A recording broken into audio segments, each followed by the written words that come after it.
नमस्कार, one India Hindi में आपका स्वागत है। मैं हूं शिवराज सिंह।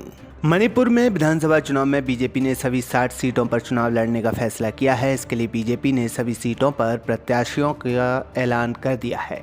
बीजेपी ने 4 अंतर्राष्ट्रीय खिलाड़ियों को भी टिकट दिया है। वहीं मुख्यमंत्री एन बीरेन सिंह हिंगांग सीट से चुनाव लड़ेंगे। मणिपुर के उम्मीदवारों के नामों की घोषणा करते हुए केंद्रीय श्रम और रोजगार मंत्री और मणिपुर के बीजेपी प्रभारी भूपेंद्र यादव ने कहा कि राज्य में बीजेपी 2/3 बहुमत के साथ सरकार बनाएगी।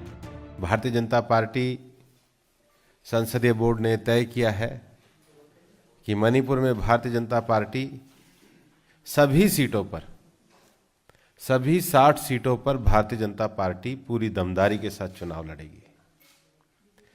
और इसलिए पार्टी के संसदीय बोर्ड ने सभी 60 सीटों के उम्मीदवारों के नाम तय किए हैं। और हमें विश्वास है कि विगत 5 सालों में भारतीय जनता पार्टी ने जिन वादों को किया था उनको पूरा किया है। लोगों के मन में शांति और विश्वास का एक नया जज्बा पैदा किया है। मणिपुर के सुदूर गांव में हर व्यक्ति तक माननीय प्रधानमंत्री जी की गरीब कल्याणकारी नीतियों को पहुंचाया है। और इसलिए आज आयुष्मान योजना का विषय हो, प्रधानमंत्री आवास का विषय हो, उज्ज्वला योजना का विषय हो, सभी में मणिपुर की सरकार ने एक अभूतपूर्व स्थान प्राप्त किया है।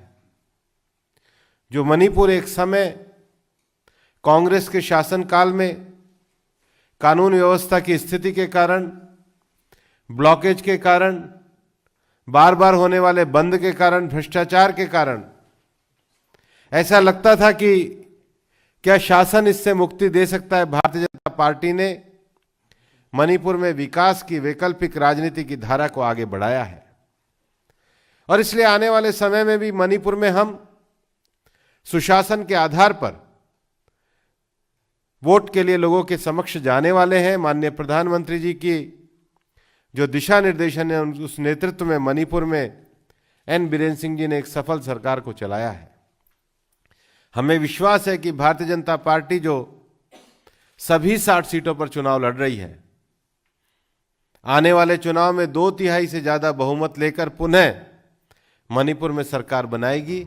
बता दें कि मणिपुर की 60 विधानसभा सीटों पर 2 चरणों में मतदान होगा। पहले चरण के लिए 27 फरवरी को वोट डाले जाएंगे, तो वहीं 3 मार्च को दूसरे चरण के लिए वोटिंग होगी, जबकि 10 मार्च को अन्य राज्यों के साथ मणिपुर के भी नतीजे घोषित होंगे। इस खबर में फिलहाल इतना ही। तमाम अपडेट के लिए बने रहिए वन इंडिया हिंदी के साथ।